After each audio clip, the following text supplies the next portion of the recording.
Hello, good morning to you all. This is KARISHMA SHUKLA. Today we are going to learn in our subject DSS and our unit is Design of Plate Girder and our topic is Question of Deck Type Plate Girder.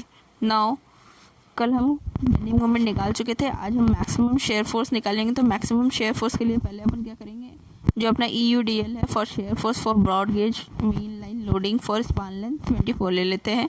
अब total shear force 24 के लिए आप वही same bridge role के code में जाएंगे तो उसमें मिल जाएगा आपको शेयर फोर्स की वैल्यू 2503 किलो न्यूटन। अब नेक्स्ट कोफिशिएंट ऑफ CDA के लिए वही सेम वैल्यू रहेगी, तो यहाँ पे अपना क्या आ जाएगा 0.416। ठीक है, नेक्स्ट अपना क्या आ जाएगा इम्पैक्ट लोड। अब इम्पैक्ट लोड के लिए EUDL जो आपने लिया है 2503 इंटू 0.416, इससे अपनी वैल्यू आ गई 10441.248। नेक्स्ट अपन देखते हैं इसके आगे टोटल लोड पर ट्रैक। तो अपने पास जो आया EUDL प्लस जो आपने अभी शेयर फोर्स निकाला वो ऐड कर दीजिए, तो 3544.248 kilo Newton. Live load plus IL impact load पर ग्रिडर, इसके लिए अपन क्या करेंगे, जो अबव वैल्यू है इसको 2 से डिवाइड कर दीजिए, तो वैल्यू कितनी आ गई 172.124 पर ट्रैक।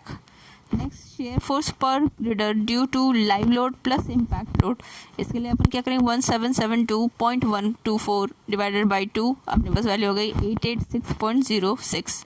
अब डेड लोड पर ग्रिडर अपन पहले निकाल चुके हैं 268.08। अगर आप आगे की स्टेप चेक करो, फिर शेयर फोर्स पर track due to dead load. अब डेड लोड की वजह से जो आया है उसकी वजह से शेयर फोर्स कितना आ रहा है, तो इसको क्या करेंगे 2 से डिवाइड कर दो जो आपके डेड लोड पर ग्रिडर आया है, तो 134.04।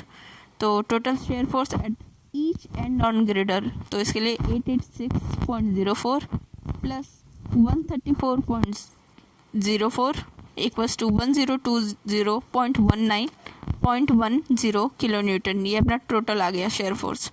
तो आप क्या करेंगे design of central section for riveted plate girder. तो अपने पास मैक्सिमम बेंडिंग मोमेंट कितना है 5646.96 लिख लिया। Maximum shear force 1020.10 kilo Newton. Next sigma CBC, इसकी वैल्यू आप IS 800 में ही मिल जाएगी आपको। इसकी वैल्यू आपके पास शायद 52 या 53 के अराउंड है। तो इसके लिए अपने पास क्या आ गई वैल्यू सिग्मा BC की 138 न्यूटन mm², और इसके लिए फॉर D1/T ज़्यादा होना चाहिए 85 से, तो फॉर माइल्ड स्टील।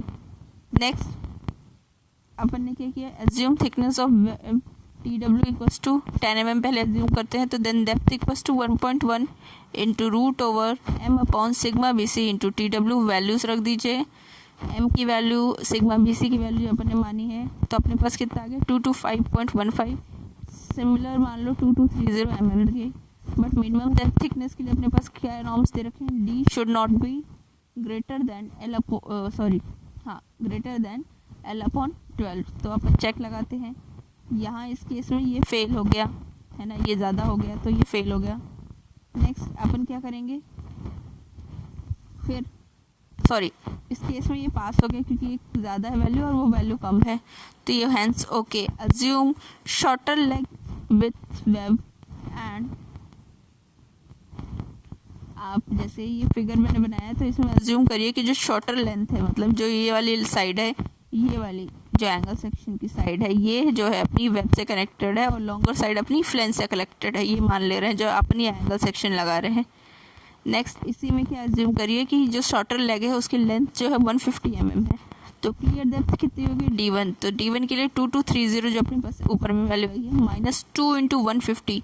2 क्यों, दो साइड्स की बात कर रहे हैं ऊपर और नीचे, इसलिए तो अपने पास कितनी आ गई 1930 mm।